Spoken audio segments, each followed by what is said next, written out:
मैं बचपन से शिव का बड़ा भक्त था। जहाँ कहीं कोई धार्मिक कार्य होता, मैं वहाँ तुरंत पहुँच जाता था। मुझे रामायण और भागवत गीता में गहरी रुचि थी। संगीत के प्रति भी मेरा लगाव काफ़ी अच्छा था। गांव में ही एक परिजन के यहाँ संगीत सीखने जाता था।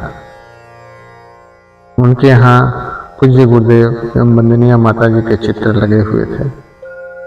पता नहीं उनमें क्या आकर्षण था कि जब भी मैं जाता उन्हें बड़े गौर से देखता। संगीत सिखाने वाले भाई बोलते, तुम इस तरह टकटकी लगाकर क्या देखते हो? मेरा जवाब होता, पता नहीं, मुझे इन्हें देखना बहुत अच्छा लगता है। सन 1993 की बात है। जागीर चंपा छत्तीसगढ़ में हमारे निकटवर्ती शक्तिपीठ है। सन 1982 में गुरुदेव स्वयं वहां आए थे और गायत्री माता की प्राण प्रतिष्ठा की थी। आज वहीं 5 कुंडी गायत्री यज्ञ हो रहा था। मैं भी उसमें सम्मिलित हो गया। मिशन की मुझे कोई जानकारी नहीं थी। यह एक धार्मिक कृत्य था, सिर्फ इसलिए उसमें शामिल हो गया था।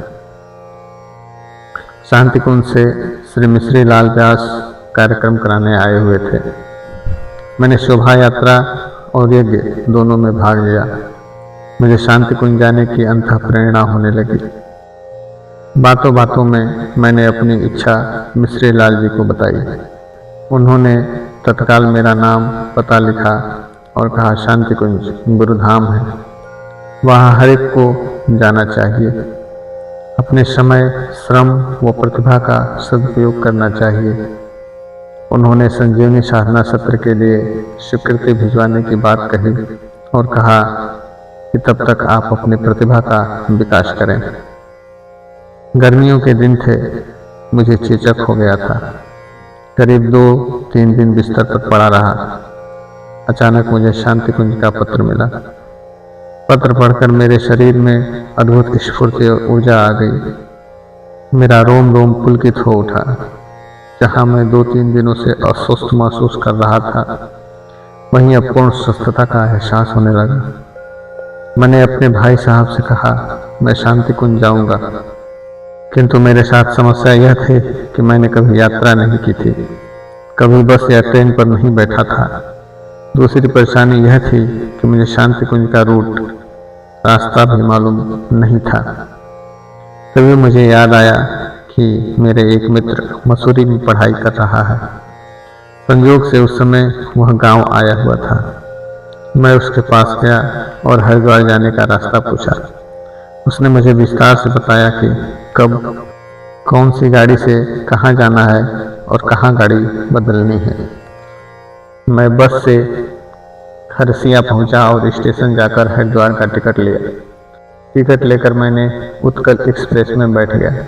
रात भर जागता रहा, किंतु जब ट्रेन ज्वालापुर पहुंची तो मेरी आंख लग गई और गहरी नींद में सो गया। नींद इतनी गहरी थी कि हरिद्वार स्टेशन पहुंच गया। चहल पहल के बाद मेरी नींद न खुली। ट्रेन चलने को हुई तब एक मोटी ताजी महिला, जिसने श्वेत साड़ी पहन रखी थी, मेरा बैग उठाकर नीचे फेंक दिया। जब तक मैं कुछ समझ पाता, मुझे ऐसा जबरदस्त धक्का दिया कि मैं ट्रेन से बाहर प्लेटफार्म पर जा गिरा।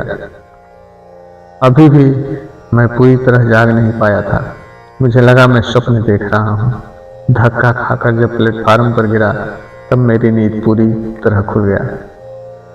आंखें मल कर देखा, सामने बोर्ड पर हरिद्वार स्टेशन लिखा था। ट्रेन से बाहर मैं बहुत जोर से गिरा था, किंतु मुझे चोट नहीं लगी थी।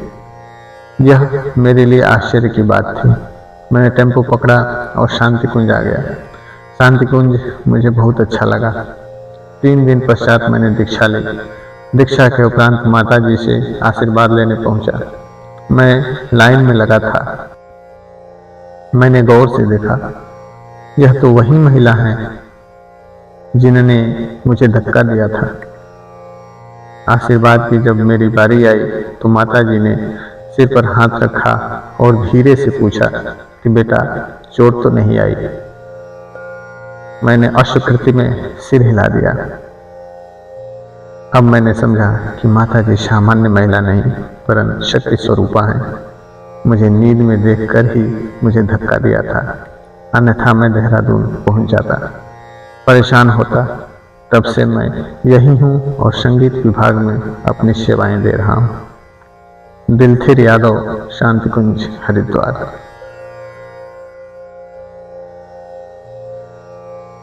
सबके लिए सद्बुद्धि, सबके लिए उज्जवल भविष्य, यही हमारी ईश्वर से प्रार्थना है।